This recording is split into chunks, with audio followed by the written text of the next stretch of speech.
Hello friends, welcome back Spain news channel நண்பர்களே. இன்றைக்கி இந்த வீடியோவில் இப்போ நாம் ஒரு முக்கியமான நியூஸானது தமிழக அரசியலில் வெளியான அந்த ஹாட் நியூஸை தான் பார்க்க போகிறோம். தற்போது தமிழகத்தையே உலுக்கின ஒரு பெரிய சம்பவம் மே 4ஆம் தேதி நடந்தது. அது என்னங்கிறது அனைவருக்குமே தெரியும். தலைவர் வெற்றி பெற்றது தான். ஸோ தலைவர் விஜய் பார்த்திங்கன்னு வச்சுக்கோங்களேன், 108 இடங்களில் வெற்றி பெற்று சாதனை படைத்திருக்கிறாரு. இது வரலாறு காணாத ஒரு அரசியலில் பெரிய சேஞ்ச் என்று கூட சொல்லலாம். ஸோ திமுக, அதிமுக இந்த இரு பெரும் கட்சிகளை வீழ்த்தி தாவேகா முன்னிலையில் வந்தது அரசியல் வட்டாரத்தில் பெரும் பரபரப்பை ஏற்படுத்தியிருக்கு. அரசியலில் பார்த்திங்கன்னு வச்சுக்கோங்களேன், ஒரு முக்கியமான விஷயம் இருக்குது. அது என்னன்னா, 118 இடங்களில் வெற்றி பெற்றாதான் ஆட்சி அமைக்க முடியும், முதலமைச்சருடைய சீட்டில் அமர முடியும். தற்போது தாவேகா வெற்றி பெற்ற இடம் 108. அதில் பார்த்திங்கன்னு வச்சுக்கோங்களேன், விஜய் ஒரு இதில் ராஜினாமா பண்ணியே ஆகணும். அப்போ மொத்தம் 107 தான் இருக்கும். அப்போ 107க்கு இன்னும் பார்த்திங்கன்னு வச்சுக்கோங்களேன் 11 இடங்கள் தேவைப்படுது. அப்படி இருந்தால் தான் ஆட்சி அமைக்க முடியும். தற்போது அது சம்பந்தப்பட்ட நிலவரங்கள் தான் சமூக வலைத்தளங்களில் வெளியாயிட்டிருக்கு. விஜய் யாரோடு கூட்டணி வைக்க போகிறாரு, அடுத்து என்னெல்லாம் நடக்க போகுது, யார் சிஎம் சீட்டில் உட்காருவாங்க அப்படிங்கிற மாதிரி பெரும் பரபரப்பு போயிட்டுருக்கு.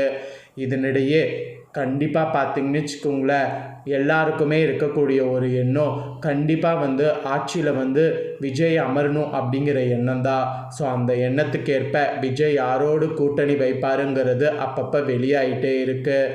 அதில் விஜய்க்கு காங்கிரஸ் வைத்த ஒரு செக்கானது தற்போது வெளியாகிருக்கு. இதை பண்ணிங்கன்னா ஆதரவு தர நாங்கள் ரெடி. டெல்லி மேலிடம் விதித்த அந்த அதிரடி கண்டிஷன் தான் தற்போது என்னங்கிறது வெளியான அந்த கண்டிஷனை தான் உங்ககிட்ட ஷேர் பண்ண போகிறேன். ஸோ அந்த கண்டிஷன் என்ன அப்படிங்கிறத தெரிஞ்சுக்குங்க. விஜய் முதலமைச்சர் ஆகிறதுக்குள்ளே இன்னும் என்னென்னலாம் சந்திக்க போகிறாருங்கிறது தெரியல. ஆனால் டெய்லியுமே ஒவ்வொரு விதமான சூழ்நிலைகள் வந்துக்கிட்டே இருக்குது. அந்த சூழ்நிலைகளையும் அவர் சமாளித்து வெற்றி பெறணுங்கிறதுக்காக முயற்சி பண்ணிக்கிட்டே தான் இருக்கார். இவ்வளோ தூரம் வெற்றி அடைஞ்சவருக்கு அது உட்கார்றதுக்கும் கண்டிப்பாக சான்ஸ் அதிகமாக இருக்குது.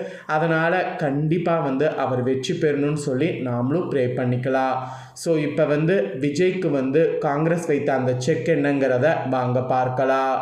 தமிழக சட்டமன்ற தேர்தல் 2026 முடிவுகளில் தனிப்பெரும் கட்சியாக உருவெடுத்து ஆட்சி அமைக்க பெரும்பான்மை கிடைக்காம தவிக்கக்கூடிய தாவேகா தலைவர் விஜய்க்கு ஆதரவளிக்க காங்கிரஸ் கட்சி ஒரு உஷாராக சில அதிரடி நிபந்தனைகளை விதித்துள்ளதாக டெல்லி மற்றும் சத்தியமூர்த்தி பவன் அரசியல் வட்டாரத்தில் தாள்கள் கசிந்திருக்கு. தாள்கள் கசிந்தா விடுவோமா? கண்டிப்பாக அதை மக்கள்கிட்ட கொண்டு போய் சேர்க்கணும்.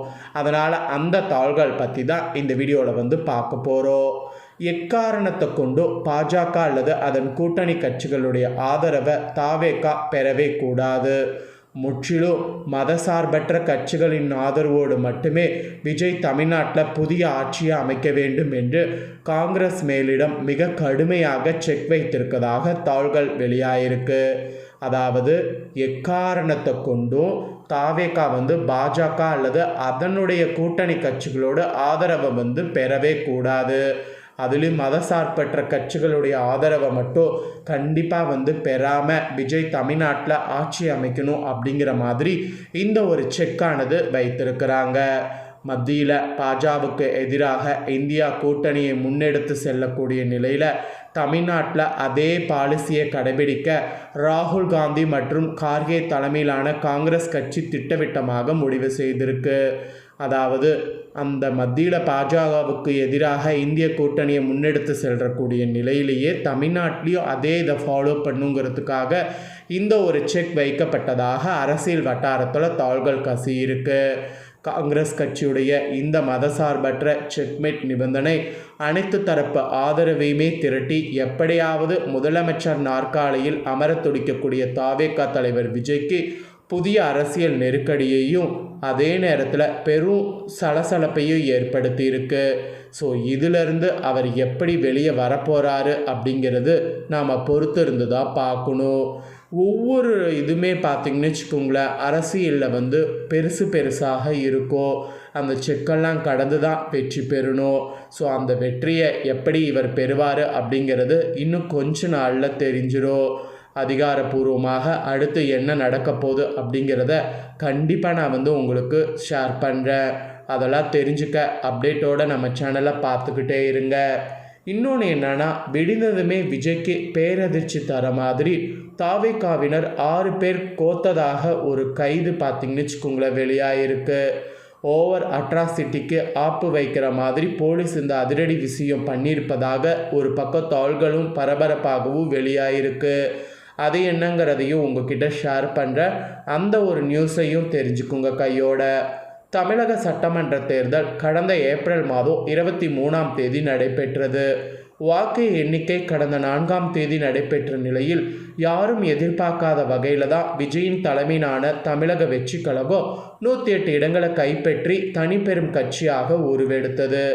இதனை கொண்டாடுகிறேன் என்ற பெயரில் கார் மீது அமர்ந்து கத்திக்கொண்டே பயணிப்பது, பைக்கில் ஹோரான் அடித்துக்கொண்டே வேகமாக செல்வது, பொது இடங்களில் டிவிகே என கோஷமிடுவது, பொது இடங்களில் விஜய் பாட்டிற்கு ஆண் பெண் தொண்டர்கள் இணைந்து நடனமாவது என மோசமான செயல்களில் தமிழக வெற்றி கழக தொண்டர்கள் ஈடுபட்டு வந்ததாக தாள்கள் வெளியாயிருக்கு. இதனிடையே சட்ட ஒழுங்கை சீர்குலைக்கக்கூடிய முறையில் பொதுமக்களுக்கு இடையூறு ஏற்படுத்தக்கூடிய வகையில் தமிழக வெற்றி கழகத்தினர் காரில் தொங்கி விசிலடித்து கொண்டு சென்ற 12 பேர் மீது கோணிக்கோரி காவல்துறையினர் வழக்கு பதிவு செய்திருக்கிறாங்க. ராமநாதபுரம் புதிய பேருந்து நிலையத்தில் பலத்த மழை பெய்து வருவதையும் பொருட்படுத்தாமல் தமிழக வெற்றி கழகத்தினர் திறந்த நிலையில் ஆபத்தான முறையில் காரை ஓட்டி தாவேகா துண்டை சுற்றி விசில் அடித்து பேருந்துகளுக்கு முன்பாக ஆட்டம் போட்டு டிவிகே என கத்தி அலப்பறையில் ஈடுபட்டிருக்கின்றனர்.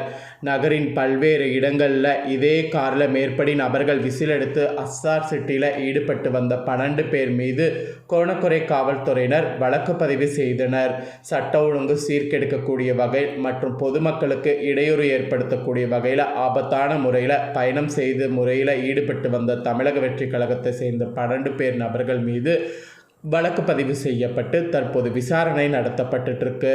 ஸோ வெற்றி பெற்றது ஒரு பக்கம்னா இன்னொரு பக்கம் இந்த மாதிரியான சில விஷயங்களும் இருக்குது. ஸோ வெற்றி பெற்றதை நாம் சுமூகமான முறையில் கொண்டாடணுமோ தவிர இந்த மாதிரி மக்கள்களுக்கு டிஸ்டர்ப் பண்ணுற மாதிரி கொண்டாடக்கூடாது. இது ஆல்ரெடி விஜய் அறிவுறுத்தியிருந்தும் இதே தவிர தொண்டர்கள் செய்வது பெரும் அதிர்ச்சியை தாவேகா கட்சியினரிடையே ஏற்படுத்தியிருக்கு. ஸோ அடுத்தடுத்து அரசியலில் நிறைய சூடு பிடிக்கிற மாதிரி விஷயங்கள் நடந்துக்கிட்டே இருக்குது. அதை எல்லாமே ஒவ்வொன்றா உங்களுக்கு அப்டேட் பண்ணிக்கிட்டே இருக்கேன்.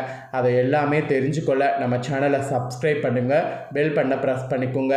இந்த தாள்களை உங்கள் ஃப்ரெண்ட்ஸ் ஃபேமிலிக்கு ஷேர் பண்ணுங்கள். ஸோ இப்போ காங்கிரஸ் வச்சுருக்கக்கூடிய இந்த செக் பற்றி அனைவருமே தெரிஞ்சுக்கிட்டோம். நெக்ஸ்ட்டு இதே போல் சுவாரஸ்யமாக இன்ட்ரெஸ்டாக வேறொரு வீடியோவில் உங்களை சந்திக்கிறேன். நன்றி, வணக்கம்.